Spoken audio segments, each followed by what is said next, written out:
akong ibang gagawin or wala akong ibang ipapakita sa inyo mga mamis ngayong araw kung hindi ang pag-aasikaso or pagluluto ko lang ng ulam namin para ngayong araw. Pahinga nga muna ako ngayong araw mga mami sa paglilinis at paglalaba kasi nga nung isang araw tinapos ko na lahat. Kaya naman ngayong araw talagang luto ng ulam lang ang gagawin ko. Giniling nga palang ulam namin para ngayong araw mga mamis, pero syempre wala pa ring bago, chicken breast pa din ang gamit ko. Alam kong medyo nakakasawa ng mga mamis na lagi na lang ito yung ginagamit kong meat, pero wala din naman kasi akong choice mga mamis dahil nga bawal ako sa baboy or beef. Alam kong yung iba napapansin na bakit puro manok na lang sunod-sunod na araw ang ulam namin. Nung mga nakaraang linggo kasi mga mamis, puro gulay naman yon. Tapos nung sumunod na linggo naman, puro isda pero may kasama pa ring gulay. Ngayon naman, puro manok nga sunod-sunod na araw mga mamis, pero sinisigurado ko naman lagi na may kasama pa ring gulay kahit ulam ang manok namin.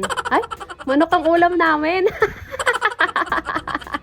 Eto at nagkanda bulol-bulol na nga ang mamshi panay nyo. Bali meron pala ako ditong lagpas kalahati na giniling na manok. Dahil masyadong marami yan para sa aming tatlo, hinati ko siya mga mamis. At dahil giniling nga ang luto ko na gagawin dito sa manok, syempre hindi pwedeng mawala ang patatas at karot. Bukod sa giniling mga mamis na binili ko sa labas, ang binili ko na lang ay yung karot pati yung bell pepper kasi yung patatas marami pa akong stock sa rep niyan. Bali yung kalahati pala mga mamis ng giniling na manok, ito torta ko yun, lalagyan ko lang ng patatas. Kaya naghiwalay ako dito ng mga hiniwa ko na patatas na mas maliliit pa. Pero hindi ko naman agad lulutuin or hindi naman namin agad ulamin yan kinabukasan. Parang titimplahan ko lang siya mga mamis tapos i-stack ko lang siya dun sa rep namin para kapag wala na talaga akong maisip na ulamin namin, yan na lang yung lulutuin ko. So ayun mga mamis, tapos na nga ako maghiwa ng mga gulay. Bali naglagay na nga ako ng konting mantika lang dito sa kawali. Tapos una ko nang iginisa or pinrito itong patatas at karot. Kasi nga dahil nga chicken breast ang gamit ko, mabilis lang talagang maluto yun mga mamis. Kaya inuna ko munang lutuin yung patatas at karot para medyo lumambot pa. Tapos ayun, nung medyo lumambot na, naglagay na ako ng bawang at sibuyas. Tapos nung medyo nagisa na nga yung bawang at sibuyas, inilagay ko na nga itong chicken giniling. Wala namang pinagkaiba mga mamis yung pagluluto ng chicken giniling sa giniling na baboy. Ang pinagkaiba lang naman mga mamis, dahil nga manok ang gamit kong meat dito, mas mabilis maluto to kumpara nga sa giniling na baboy. Pero kung sa lasa naman mga mamis, kahit na giniling na manok nga ang gamit ko dito, wala siyang pinagkaiba sa lasa kapag kumain ka ng giniling na baboy. Sa mga hindi nakaalam at bago pa lang nakanood ng mga vlog ko mga mamis, kapag tuwing ako'y nagluluto ng mga ulam na merong sauce, ang ginagamit ko talaga lagi ay tomato paste. Hindi ako gumagamit ng tomato sauce kasi nga feeling ko mas malasa ang tomato paste kesa sa tomato sauce. Tsaka itong tomato paste kasi mga mamis, hindi ko na siya kailangan lagyan ng pampalapot kasi habang pinapatagal ko siyang pakuluan, lumalapot ng husto yung pinaka sauce. Hindi gaya sa tomato sauce, kailangan ko pa talaga siyang lagyan ng pampalapot para lang lumapot. So anyway mga mamis, ayun lang naman, and kaya ko lang naman na-explain yon kasi minsan may mga nakapansin na bakit ayun yung ginamit ko, bakit ito yung inilagay ko, kasi nga syempre kanya-kanya naman tayo mga mamis ng way kung paano magluto or kung paano natin napapasarap yung mga niluluto natin. Eto at natapos na ako magluto ng ulam namin, sunod ko namang inasikaso ito namang hinati ko na giniling. Bali naglagay lang ako dito ng sibuyas, spring onion, sa timpla naman paminta at asin lang, tas itlog, tsaka all-purpose flour, tapos